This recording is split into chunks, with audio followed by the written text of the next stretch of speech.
वेदांता जहां अपनी वैश्विक परिसंपत्तियों की बिक्री हिंदुस्तान जिंक को करना चाह रहा है, लेकिन उसके अंदर सरकार नहीं मान रही है। सरकार जो अपनी हिस्सेदारी हिंदुस्तान जिंक में 29.54% की लेकर बैठी है, इस महीने के अंत तक ये काम होना था, लेकिन कहीं ना कहीं ये विलम्ब हो रहा है और इस महीने के अंत तक ये काम अब नहीं होगा। यानी कि सरकार अपने जो उनके एक लक्ष्य विनिवेश करने का अपने लक्ष्य से थोड़ा सा विफल होती जा रही है और उनका इस तरीके से विनिवेश के द्वारा अलग अलग कंपनियों से 50,000 करोड़ रुपए जुटाने का लक्ष्य भी दूर होता हुआ नज़र आ रहा है। ये क्यों नज़र आ रहा है? क्योंकि वेदांता की जो परिसंपत्तियां है वैश्विक, उसे वो हिंदुस्तान जिंक को बेचना चाहता है। सरकार चाह रही है कि पहले ये चीज़ें की स्पष्टीकरण हो जाए कि हिंदुस्तान जिंक में जिस तरीके से वेदांता अपनी वैश्विक परिसंपत्तियों को सेल करना चाह रहा है, कहीं ना कहीं उसका सब कुछ समाधान होने दो। तो सरकार अब अपनी जो हिस्सेदारी को नहीं बेच रही है फिलहाल के लिए, वो देखना चाह रही है कि वेदांता क्या करेगा। तो ये आपको समझकर सर चलना पड़ेगा। कहीं ना कहीं वेदांता आने वाले दिनों में अपनी वैश्विक परिसंपत्तियों को हिंदुस्तान जिंक में बेचने की अभिलाषा में लगा रहेगा, लेकिन सरकार उसके पक्ष में नहीं है और कहीं ना कहीं सरकार अब ये देखेगी कि ये काम कैसे करते हैं, तो उसके बाद सरकार अपना मन बनाएगी। तो यहाँ पर मसला थोड़ा सा लंबा होता हुआ दिखाई दे रहा है।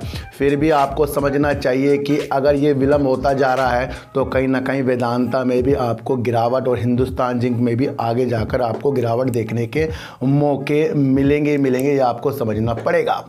वेदांता और टाटा स्टील में कौन बेहतर है? और बड़े बड़े एनालाइज जो कह रहे हैं कि दोनों कंपनियों में से टाटा स्टील उन्हें अच्छा लग रहा है, चाहे वो वंदे भारत ट्रेन के लिए वर्क करना हो, चाहे वो हाइपर लूप में काम करना हो, चाहे वो अपनी सहायक कंपनियों को अपने साथ मिलाना हो, और चाहे वो स्टील में अच्छा निर्माण या अच्छा वर्क उन्हें करना हो। तो इस दिशा में बड़े बड़े ब्रोकरेज, बड़े बड़े हाउस जो बोल रहे हैं कि उनको टाटा स्टील में खरीदारी करने के मौके लंबी अवधि के लिए, देखो सर लॉन्ग टर्म की ये चीज़ें निकल कर आ रही है जिसमें तुलना की गई है।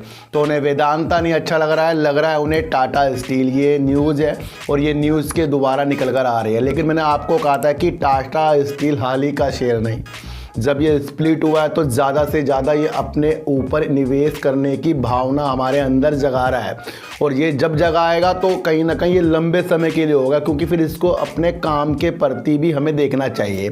चाहे वो ग्रीन स्टील में काम करना हो, हाइपर लूप में काम करना हो, टाटा जो वंदे भारत ट्रेन के लिए अपनी सीटिंग अरेंजमेंट के लिए काम कर रहा हो, या इससे पहले इसे ऑर्डर 22 ट्रेनों के मिला हो, ये सारी अभिलाषा इसको जो बड़े बड़े ब्रोकरेज फर्म वाले हैं उसके लिए मजबूत कर रहे हैं। लेकिन ये भी मैं आपको बताकर चलाऊं कि इनके साथ जो सहायक कंपनी इनकी मिलेगी उसमें भी 1 साल है विलम्ब है। तो कहीं ना कहीं हमें 8 से 9 महीने का टाइम इसके अंदर और टाटा स्टील में देना चाहिए। और बड़े बड़े लोग भी कह रहे हैं कि वेदांता से अच्छा टाटा स्टील है और हो सकता है।